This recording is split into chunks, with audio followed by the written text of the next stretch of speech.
Polisi terus menyidik kasus penganiayaan David yang kondisinya hingga saat ini masih koma dan belum sadarkan diri. Setelah menetapkan 2 tersangka, kini polisi juga fokus meminta keterangan saksi lain termasuk 2 teman perempuan dari Mario Dandi. Salah satunya adalah Agnes, teman dekat Mario Dandi yang saat kejadian berada di lokasi. Selain Agnes, polisi juga periksa teman perempuan Dandi lain yang diduga sebagai pelapor awal sehingga Dandi tersulut emosi untuk menganiaya David.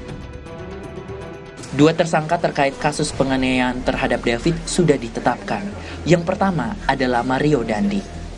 Dandi dijerat dengan pasal 76C Junto pasal 80 Undang-Undang Nomor 35 Tahun 2014 tentang perlindungan anak, subsidiar pasal 351 ayat 2 KUHP dengan ancaman hukuman 5 tahun penjara. Selain Dandi, polisi juga telah menetapkan tersangka lainnya dalam kasus penganiayaan, yakni Shane Lucas. Shane juga dijerat pasal 76C Junto pasal 80 Undang-Undang Perlindungan Anak. Shane terancam hukuman 5 tahun penjara. Karena tersangka S berdasarkan 2 alat bukti dan barang bukti yang sudah kami sita, diduga atau disangka melakukan tindakan membiarkan adanya kekerasan terhadap anak. Dengan adanya pemeriksaan para saksi yang juga diduga terlibat, polisi pun tidak menutup kemungkinan akan adanya tersangka baru dalam kasus penganiayaan terhadap David ini. Tim Liputan, Kompas TV.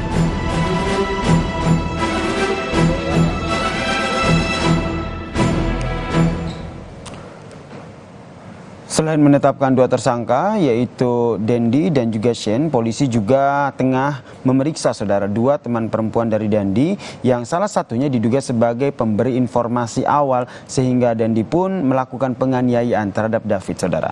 Tersulut emosi karena adanya informasi yang didapat oleh Dandi, kita ulas bersama dengan psikolog forensik Mas Reza Indragiri yang telah bergabung bersama kami di Kompas Malam melalui sambungan telepon. Selamat malam, Mas Reza, salam sehat. Selamat malam, Assalamualaikum.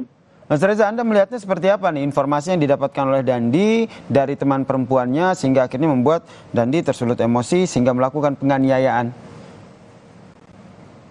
Tersulut emosi mengesankan bahwa yang bersangkutan melakukan penganiayaan itu dilatar belakangi oleh motif emosional. Tapi sekarang kita bayangkan bahwa si tersangka ini bisa memukul, menendang, dan seterusnya juga merekam.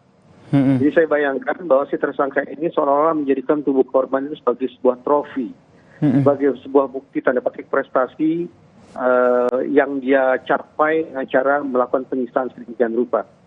Nah, dengan imajinasi saya seperti itu, maka saya justru beringsut dari yang semula beranggapan ini merupakan motif emosional bergeser menjadi motif instrumental, yaitu seorang pelaku pidana melancarkan aksinya bukan dilatar belakangi oleh muatan emosi tertentu, tapi justru untuk mendapatkan manfaat tertentu dari aksi kejahatannya.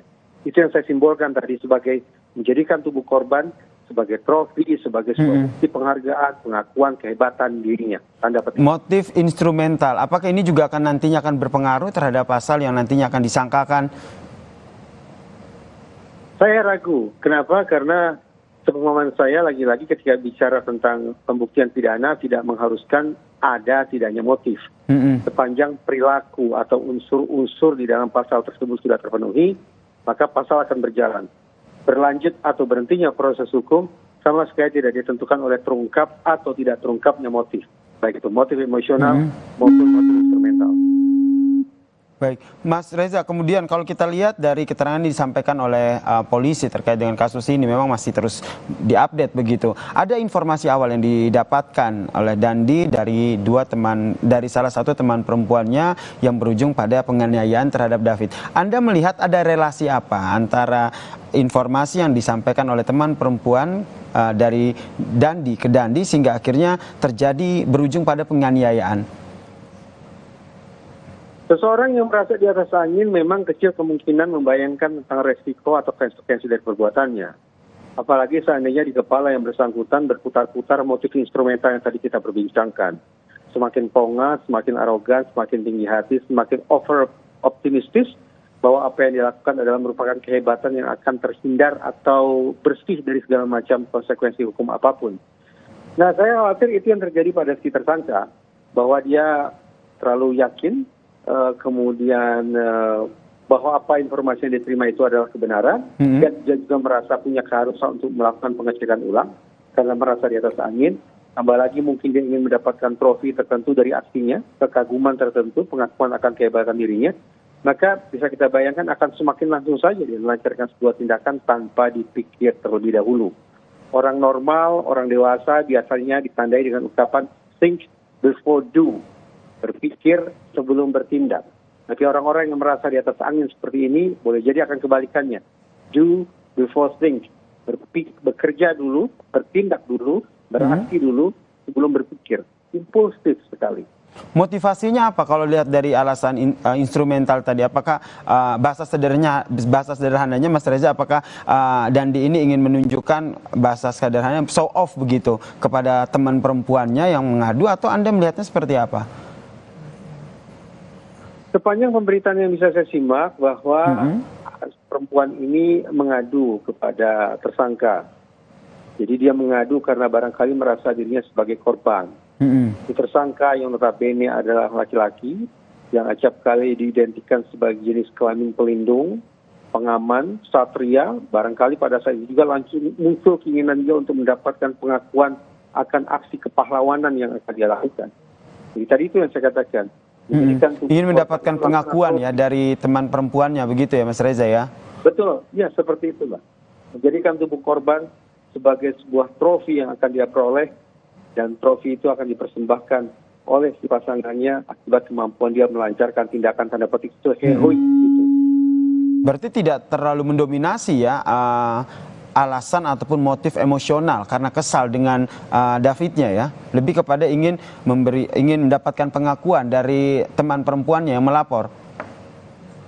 Saya bayangkan kalau semata-mata yang bekerja di kepala tersangka adalah motif emosional, kebenciankah, kecemburuankah, amarahkah, dendamkah, atau sejenisnya, maka apa ya urgensinya sesungguhnya dengan merekam adegan penganiayaan itu?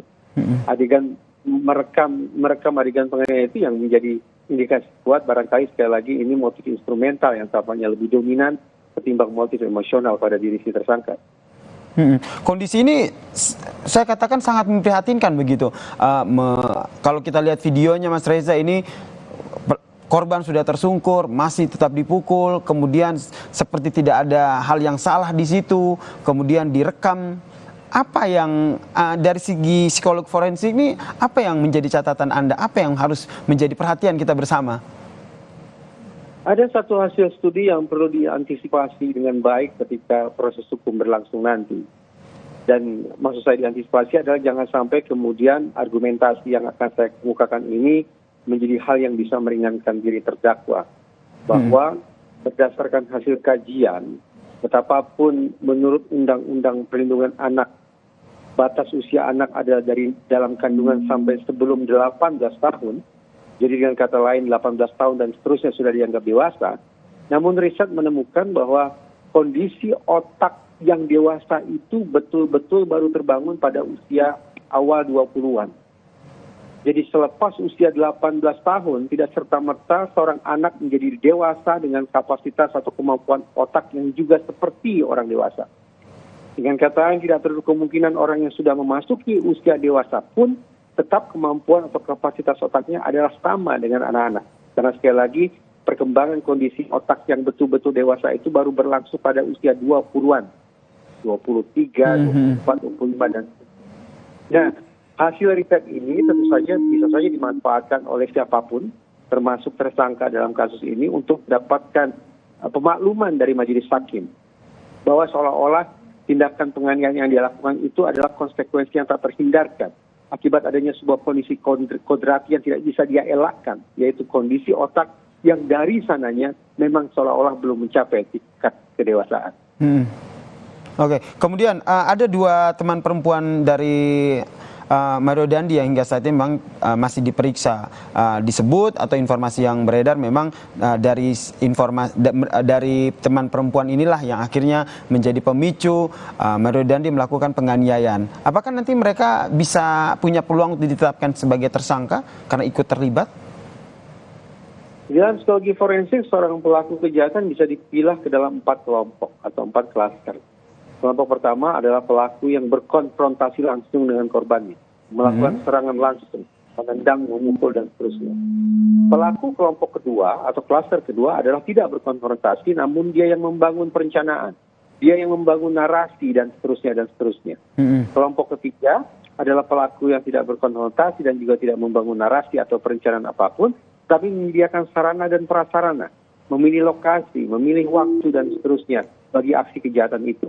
Dan kelompok yang keempat adalah pelaku yang tidak termasuk kategori 1, 2, dan 3, tetapi melakukan apa yang sekarang dikenal sebagai obstruction of justice. Nah, tugas kepolisian adalah mencari 2 alat bukti untuk memastikan anak-anak perempuan ini masuk dalam kelompok yang mana. Kalau 2 alat bukti itu memenuhi atau terpenuhi, sehingga polisi bisa memastikan bahwa anak-anak perempuan itu masuk dalam salah satu klaster tadi, maka sudah mereka layak untuk menjadi tersangka. Baik, kita nantikan seperti apa ya update penyidikan yang dilakukan oleh polisi. Hingga saat ini baru 2 tersangka yang telah ditetapkan oleh polisi terkait dengan kasus penganiayaan terhadap David. Dan kita doakan juga ya Mas Reza, David dapat segera pulih dari kondisi komanya. Terima kasih Mas Reza Indragiri, psikolog forensik, telah bergabung bersama kami di Kompas Malam. Salam sehat Mas Reza. Terima kasih, selamat malam. Dan saudara, selepas jeda kami masih punya informasi penting dan menarik lainnya di Kompas Malam. Di antaranya terpidana pembunuhan Yosua Richard Eliezer akan dipindahkan dari rutan Bareskrim ke Lapas Salemba pada besok Senin. LPSK akan pastikan keamanan Richard Eliezer di Lapas Salemba.